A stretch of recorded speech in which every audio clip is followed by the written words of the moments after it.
Hello বন্ধুরা, তোমরা এগুলো দেখে নিশ্চয়ই বুঝতে পারছো যে এগুলো কি।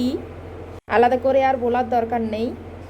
তো আমরা যারা গ্রাম বাংলার মানুষ প্রত্যেকেই এগুলো আমরা খুব ভালোভাবে জানি, আর খেতেও এগুলো খুব পছন্দ করি। এগুলোকে আমরা শামুক বলি, কিন্তু অনেকে এগুলোকে গুগলি বলে।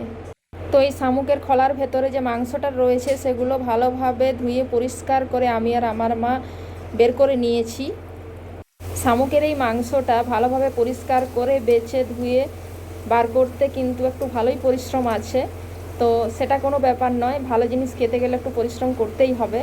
তো সেই জন্য পরিষ্কার করে নিয়েছি।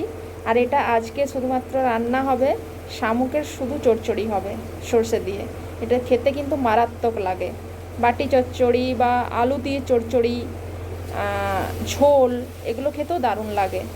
তো প্রায় দিনই অন্যরকম কিছু হচ্ছিলো শামুকের। তো আজকে মাকে বললাম যে শুধুমাত্র শামুকের সরষে দিয়ে চচ্চড়ি করতে। এই দেখো চচ্চড়ি হয়েই গেছে, ভাজা কিন্তু কমপ্লিট হয়ে গেছে।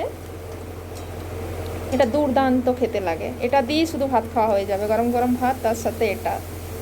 যারা যারা খেয়েছো অবশ্যই বুঝতে পারবে যে এটা কতটা টেস্ট হয়।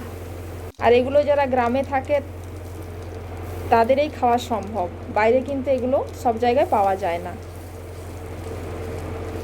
তাই মাঝে মাঝে এই জিনিসগুলোকে আমি খুব মিস করি, খুব খেতে ইচ্ছে করে, কিন্তু কিচ্ছু করার নেই, পাওয়া যায় না।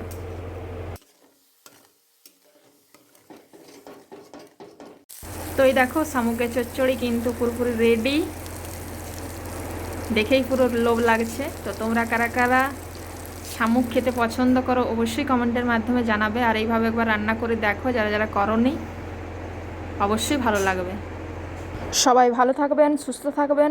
আর চ্যানেলে যারা নতুন রয়েছেন অবশ্যই চ্যানেলটি সাবস্ক্রাইব করে দেবেন, পাশে থাকা বেল আইকনটি প্রেস করে দেবেন, যাতে নতুন ভিডিও আসার সাথে সাথে নোটিফিকেশান চলে যায়। টাটা।